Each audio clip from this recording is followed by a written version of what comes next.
first issue there. You can't decide whether the person is black enough. You know, so you got to choose. You either choose somebody's black or he's not black. So you can't at the one stage criticize the fact that the person is not there and the next moment he's not black enough. It's unrealistic, and we actually don't stand by that. So that's fine. I understand he was at a good school, so let's address the issue that is the real thing. So he's a black person that went to a good school. Once again, we don't control the schools. Coming from an environment and an education environment, one of the mistakes I think we're making in this country, we are taking people out of the environment. So we go to the Eastern Cape and take a guy and put him in, let's choose a different school for change. We put him in Paulroos. He is away from his home, away from his parents, his home base and his cultural environment, and we don't have any systems in place to support him. We expect him to perform. We do exactly the same at university level.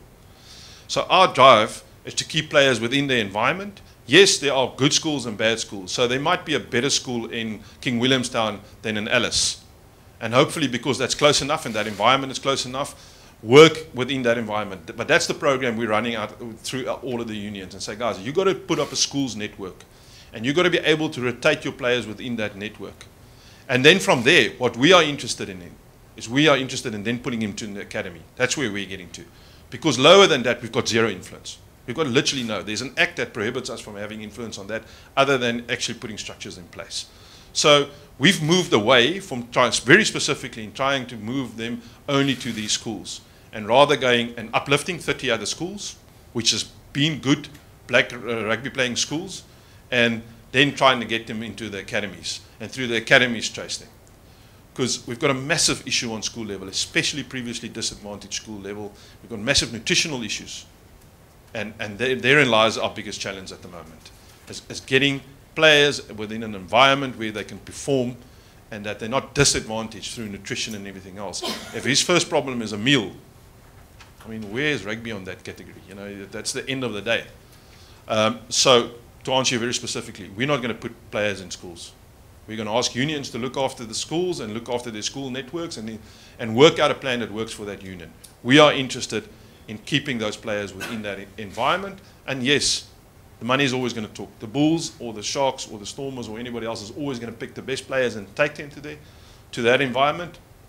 Now the individual is 19, 20 years old, and what we're asking is, guys, don't put 6 players in a house in Pretoria and have no system to support them. So on the field is very important, off the field is even more important, so you've got to look after that. I think what sometimes happens, maybe at under 18, under 19, and maybe even under 20 level, I think what coaches do is they go for the easy option. They go off the shelf. They're not willing to invest and be part of a program to uplift somebody to the level where they need to be. And I get back to nutrition. There's a massive issue. So we've done an independent scientific study through the sports science, and Mervyn launched it. So all of the, on average, the black players that go to Craven Week are between 5 and 10 kilograms lighter than the white equivalents. So what does he do when he gets to under 90? He picks the guy that is 10 kilograms heavier at the moment, even though the other guy's got more talent and he just needs to, because he's under pressure, he needs to win.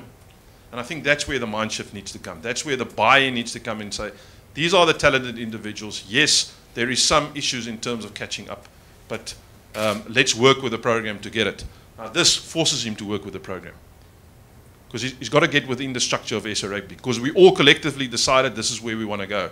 And if we don't do that and don't force it, we won't hit our own targets. And then we'll have to explain to people what we're doing, because nobody forced us to get to a 50% black representation at Currie Cup. Nobody's forcing that. That's our own decision. And if we don't hit our own targets, then people have got the right to tell us. Now they can't tell us anything other than the fact that they either like our plan or they don't like our plan. But if we don't hit it, then they can start saying, guys, but these are that's like equity employment plans. But I can't speak for a coach, but I think this will help to maybe move any paradigm shifts that need to be. So I can get involved with schools to a certain level from a headquarter point of view. So what Mervyn and the guys are now doing is sitting down with those unions and saying, guys, what are you doing to put up a network? What is your school network? So the Eastern Cape is a very easy example, because they are very keen. And those headmasters have written to me. So they're very keen to put up a network. And we're facilitating that through our academy structure now and saying, Robbie Kempson, you as the academy manager there, you've got to put up a network to facilitate this process, getting these guys through the schools and to the right schools, and those that can't come to their schools and get them into the academy. So that's the access. We're never going to go appoint a coach at Dale. Why not? Because just don't have the funding for that. Just don't have the funding for that. That's the funny thing about it. I'm in sponsorship renegotiating at the moment. So corporates are willing to come up with the funding only if they can attach their name to the Springbok. So I can say that without even having to think about it. People are willing to sponsor. So when you go with a development program, unless it actually signs off on a CSI program and takes a tax relief, they're not sponsoring a development program. Yes, they will do it if they can use the Springbok logo and have association with the Springbok. That's a reality. I've got 4 years of proof of that. Yes, you can get individual guys to do it. But unless you have an overall plan and a structure, that one individual is not going to make a difference. It'll make a small difference, but not a massive difference.